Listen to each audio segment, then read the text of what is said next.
Hi, thanks for stopping by. Today's video will talk about my favorite stories, a few of my favorite stories from the March-April issue of Asimov's science fiction magazine. Before I get into that, just a quick note, this video is being recorded while we're in the midst of, the coronavirus pandemic that has everybody kind of locked down and having to stay in their houses, and businesses are closed. It's a pretty scary time. This actually has been a contribution factor to why it's taken me so long to get this video out. They're usually out around the end of the month anyways, but in this particular case, I have been distracted by dealings with the virus and the panic that we're dealing with, and kind of trying to keep a hand on everything. One might say, gosh, if you're quarantined in your house and your workplace is closed and no one's able to go anywhere, you literally have nothing but time on your hands. How can you not get a video out? And that's not an invalid remark, but no, the fact is, just because of the craziness of what we've been dealing with, I haven't had a chance to sit down and do this video until now. So I apologize for that, but we'll get started here in just a second. Let me just quickly say that I hope that you are staying safe as well, that you're doing what you can to, practice social distancing, giving folks a wide berth whenever you're out. If you're out, getting groceries or getting, just personal exercise, whatever, you're doing what you can to stay safe and stay healthy, as we are here as well.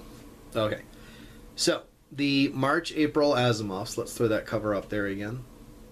I just want to take a few seconds to talk about the cover, the image on the cover. It's really gorgeous, I think. It really looks fantastic. Just this giant face kind of emerging out of a galactic center, with this plume of fire launching something out from the center of it, which looks like it's on the eye of the face. Really quite striking and very, very entertaining to look at. So just a few seconds to talk about that. I want to talk about, there was a short story called Raina in the Desert by Leah Swope Mitchell. It's a story about a young woman crossing kind of a post-apocalyptic wasteland, Nevada, on her way to California. She's driving on fumes. She's out of water, out of food. Hasn't spent a night anywhere but in her car for quite some time. Comes across what appears to be a fully functioning, AI-controlled roadside motel with, of all things, a swimming pool that looks clean and not overly used. So naturally she stops to check in, but soon discovers that the motel's AI has gone a little wonky, a little crazy. She discovers another guest who's trapped in one of the other rooms, who's been there for several days, almost a week at the time that she gets there. There's a small child that the AI is sort of looking after. But there's only so much that an AI can do, a hotel with a AI-controlled kitchen and whatnot can do. So the young woman who's the star of the story, realizes that she's got to try to do something to escape from this place and free the other quote-unquote guest and also the small child. But the AI doesn't necessarily want her to go. It was kind of a fun, creepy story that wouldn't have been out of place, say, in their Halloween issue. But was in this one. It was perfectly fine. It was a lot of fun to read. This was a novelette actually by Nathan Hillstrom called Opportunity Space.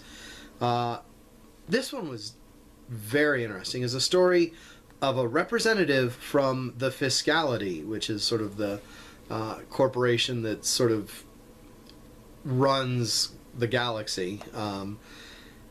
A representative of this Fiscality attempting to bring an alien species, make it part of their consortium to help this alien species survive an assault by another alien race. There were two kind of fun, interesting hooks in this. One was the nature of travel across interstellar distances.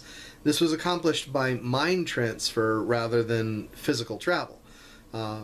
Basically, your personality, your mind would be uploaded into an envelope, I guess, that would look like the native population of whatever world you were visiting, and you would be able to then communicate with them. Because let's face it, physical travel across galactic distances would take far too long. This is literally the speed of thought that this travel is accomplished in this story. It was kind of an interesting idea. The other fun hook about this one was the idea that planetary alliances are handled in the same spirit as corporate mergers, basically. Which means that all decisions made by the Fiscality about whether to incorporate a new planet, a new species, a new life form into their collective is based on profitability. The author confessed at the beginning that he was a former financial careerist, and he said he never seems to get away from that aspect of life. It always sort of makes its way into his fiction, and it was very interesting in this one because the main character shows up, and then some other representatives of the Fiscality who are more militaristic in nature come along. They quickly realize that there's very little percentage in aiding the aliens. There's no profit in it for the Fiscality in aiding these other aliens against their invaders. But the main character, who is not military, realizes that there is still a way to be humanitarian, if you will, even though we're talking about alien species, and aid these aliens in a way that the Fiscality will still not see as too negatively affecting their bottom line. It was a fun, interesting story that I would certainly commend to your attention. Another short story I just want to briefly mention, Tachyon Hearts Cannot Love, was a short story by Derek Kunskin. I thought it was interesting because it was a fun story, but it drew my attention specifically because Kunskin also has an entry in the MarApr Analog magazine. The second part of his House of Sticks serial gets started in that in that issue. So I just thought it was interesting that the same author had a story in both magazines in the same time period, the same issue, February March. So that was that was fun. I want to talk about the novella Semper Augustus by Nancy Kress. This one was really something else. It was set in a world where the divide between the haves and the have-nots has been exacerbated to a really high degree through alien visitors and advanced tech that they have given us. Honestly, this was a fun story, but I could honestly see it happening in our world today.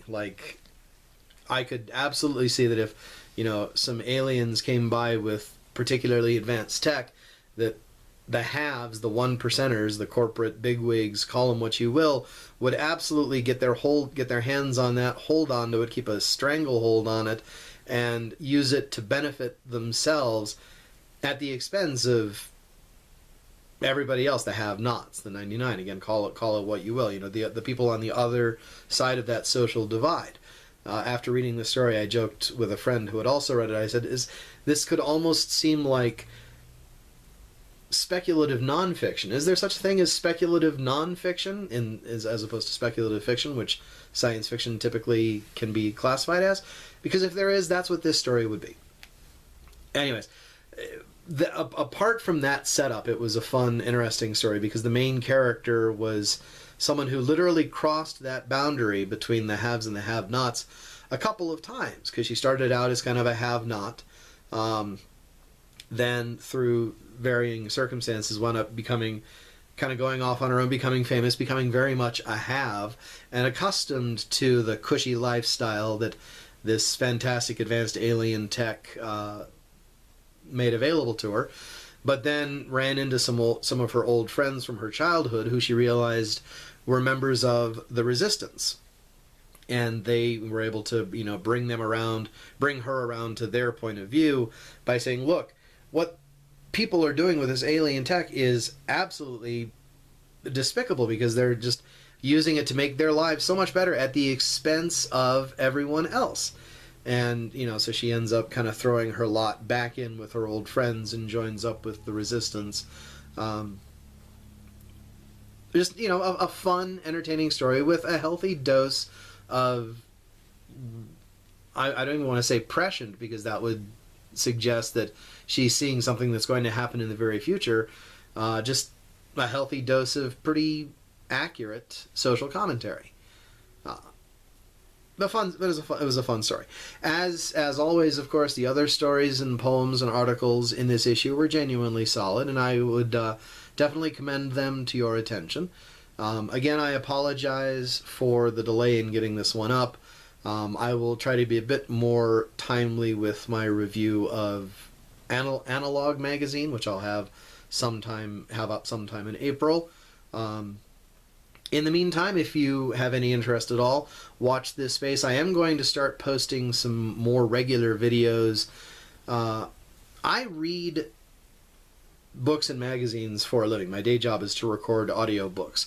Since my office is currently closed, I no longer am able to do that at present, and I'm kind of jonesing. So I'm going to start putting up some videos, hopefully on a somewhat regular basis, of me just reading some stuff. So if that's of any interest to you, please tune in. Otherwise, I will have the March-April analog review up sometime in April.